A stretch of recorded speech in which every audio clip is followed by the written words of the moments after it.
Tenho uma pergunta para você. Por quê? Mesmo quando tudo parece estável na sua vida, algo dentro de você cria desconforto. Talvez em momentos de paz surja uma tensão interna e, sem perceber, você sabote essa estabilidade.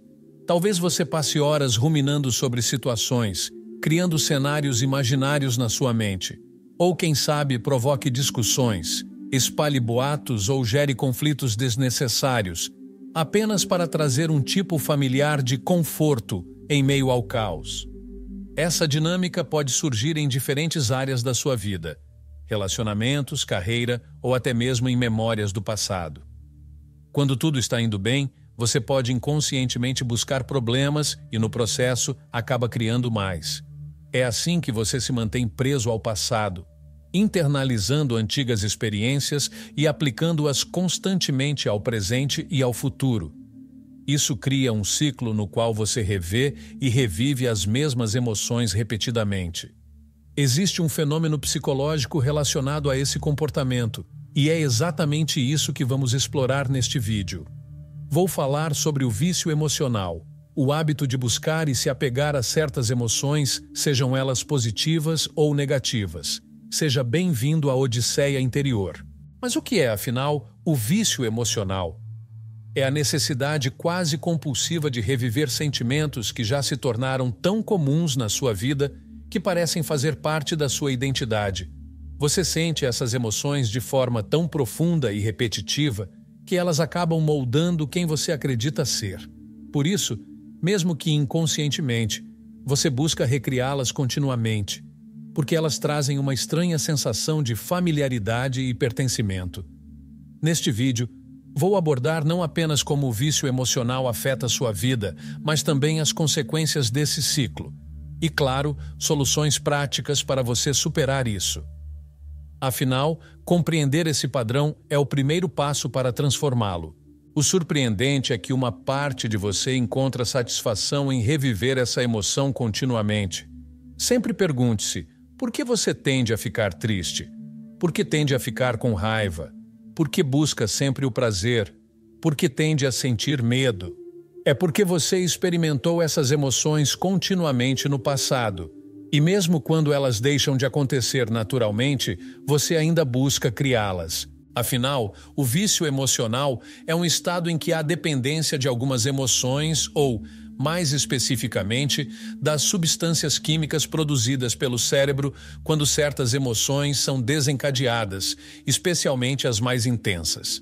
Essa reação química fornece ao cérebro uma recompensa. E qual é a substância química da recompensa? Exatamente, é a dopamina. Você se sente motivado a realizar uma ação porque isso lhe traz prazer.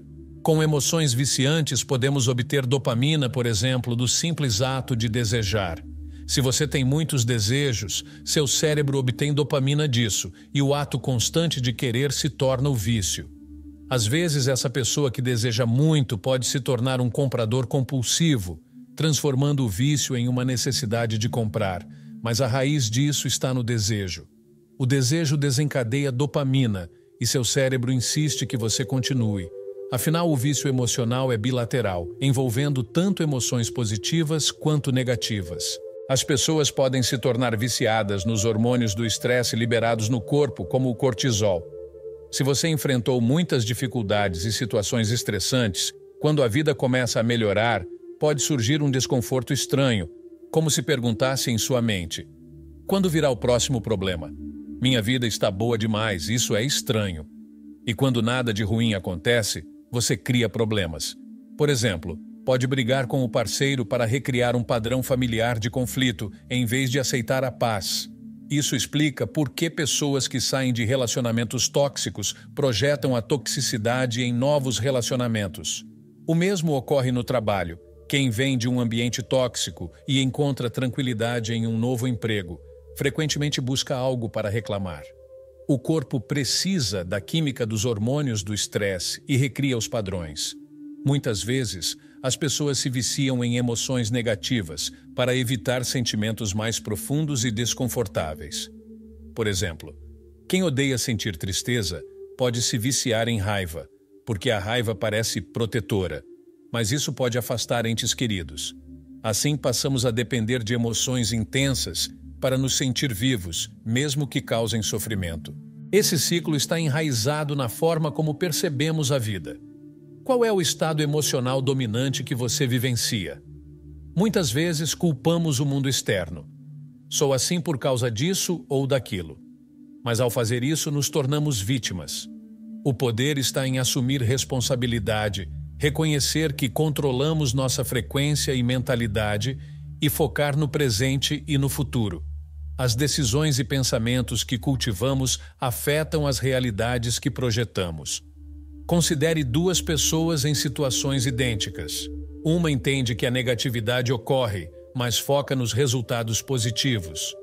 A outra se fixa nas coisas negativas, tornando-se emocionalmente viciada nelas. A primeira vê melhorias ao longo do tempo porque não se identifica com as emoções negativas, enquanto a segunda, ao se identificar, repete o padrão continuamente, reforçando-o como parte de sua identidade. Um sábio havia dito: a formação de hábitos ocorre quando ações repetidas se tornam naturais. Desenvolver um hábito emocional significa treinar-se inconscientemente para reagir com uma emoção padrão. Com o tempo, essa emoção molda como você interage com o mundo. Se a raiva for a reação habitual, ela pode até oferecer uma sensação de calma por ser familiar. Isso mostra o poder do hábito emocional.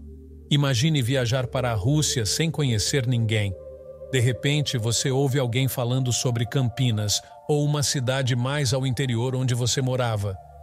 Embora essas pessoas sejam estranhas, você sente uma conexão imediata por causa da familiaridade.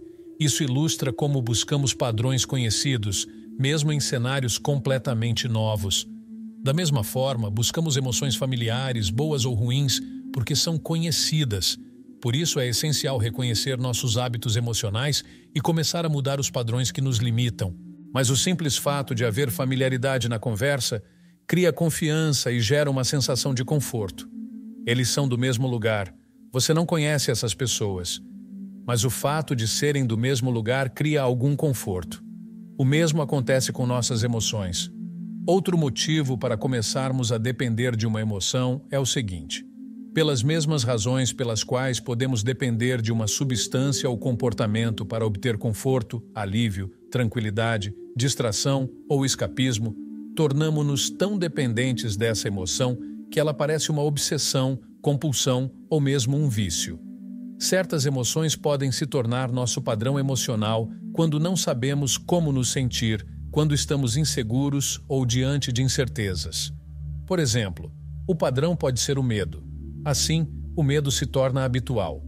Digamos que você entre em um novo relacionamento. É incrível, mas viciado no medo, você começa a criar pânico no relacionamento. Pode temer que seu parceiro ou parceira o abandone ou que os pais dele ou dela não gostem de você. Esses pensamentos começam a surgir porque você se habituou ao medo. Esse é um ponto muito importante que devemos analisar. Quando observamos pessoas com vícios, é fundamental entender as raízes desse comportamento. Por exemplo, se alguém recorre às drogas para escapar das dificuldades financeiras, a raiz do problema é a dificuldade financeira. Contudo, a emoção que alimenta esse vício é o estresse.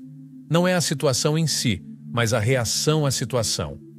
Existem pessoas com dificuldades financeiras que não estão estressadas, por mais surpreendente que pareça. Portanto, não se trata apenas do que acontece, mas de como reagimos. Vou compartilhar soluções que serão valiosas para você. Ouça com atenção. Essas soluções merecem ser internalizadas. Não é necessário aplicá-las todas de uma vez, mas dê uma chance, especialmente a algo novo ou que você já tentou, mas sem consistência. Falando nisso, se for fazer, faça consistentemente. A mente é inteligente, o corpo é adaptável, e o cérebro busca conforto, dopamina e se prende a padrões neurais. Precisamos romper esses ciclos e adotar novos hábitos para fazer mudanças reais. O número 1 é a meditação. Falamos muito sobre isso, mas é um hábito essencial. Recomendo a meditação guiada, onde alguém o conduz no processo. A meditação o traz ao momento presente, acalma a mente inquieta e reduz a preocupação com o futuro. Pense no cotidiano. Ao acordar, você começa a pensar em tudo o que precisa fazer e nas dificuldades que enfrentará. O problema é que você associa emoções a essas atividades. Por exemplo, ao levar as crianças para a escola, pode pensar que o trânsito será intenso. Você pensa no futuro e associa emoções a isso. A meditação pode cortar isso pela metade e te manter no presente. E quando seu cérebro pensar no que fazer ao fim do dia, você não estará lá, pois está emocionalmente preso a como se sente. Não ficará sobrecarregado. Sua carga emocional será menor mesmo quando sentir algo intenso. Você não será viciado nem apegado a isso. Esse é o poder da meditação. Disciplinas como a respiração lógica usam essa prática para acalmar a mente e trazer serenidade. Isso se alinha ao trabalho. A respiração é incrível. A forma como respiramos influencia nosso pensamento e as reações do corpo.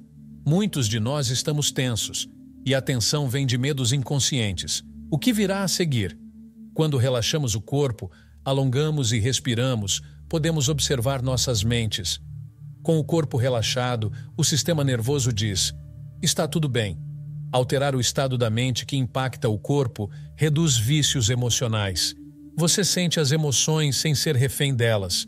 Como humano, vive emoções, mas não é definido por elas.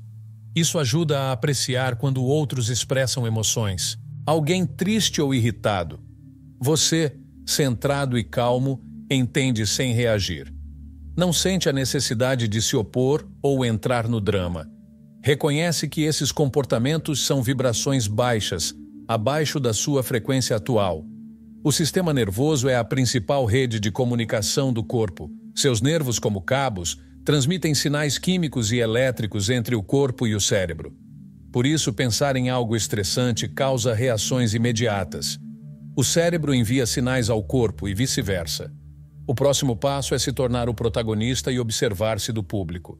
Enxergar-se dessa perspectiva é um fenômeno fascinante. A ideia é que a realidade é uma peça, e nessa peça você é o personagem principal. Você é o personagem do filme em movimento assistindo ao vídeo. Você assiste ao vídeo e, quando faz isso, continua com sua vida. Você se observa, se exercitando, indo para o trabalho, interagindo com outras pessoas, sentindo ansiedades, ficando triste. Em poucas palavras, se observando. Você não se identifica tanto com as coisas e pode se afastar dessas emoções que parecem viciantes. Comece a se observar como o público que você é em uma peça, e isso também torna a vida mais leve. Então, evite a mídia e pessoas cheias de drama. Se você quer fazer uma mudança em sua vida, não pode estar perto de pessoas que reforçam seus velhos hábitos. Se você está acostumado a assistir a programas com muita briga e discussão, se está acostumado a estar perto de pessoas que brigam o tempo todo, isso pode se normalizar. Ver algo acontecendo tanto torna-se normal, mas isso não significa que seja bom.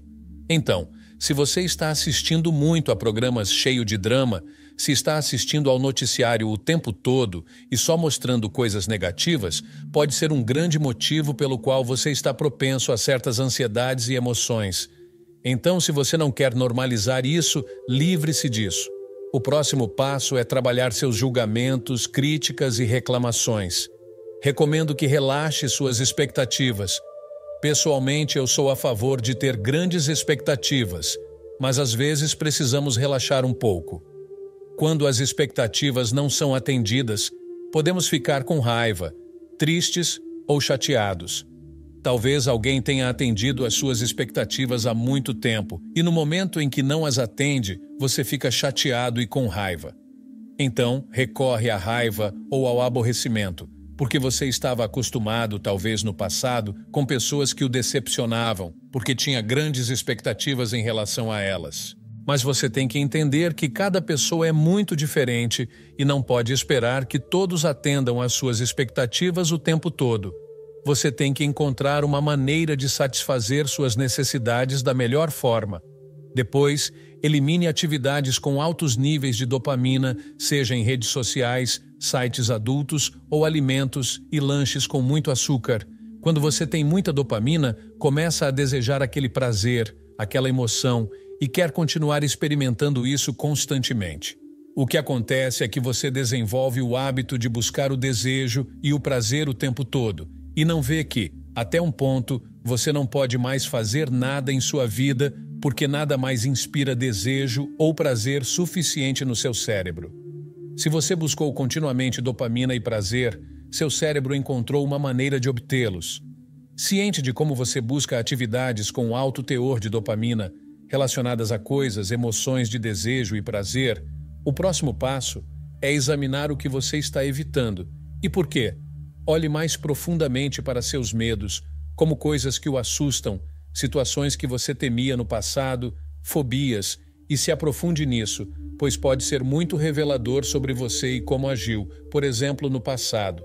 Talvez você temesse o abandono, e por conta desse medo, tente fazer com que as pessoas lhe deem o máximo de atenção e amor possível, porque você carrega esse medo subjacente, uma parte de você que não consegue se livrar dele, pois está com você há muito tempo e você se identifica com ele.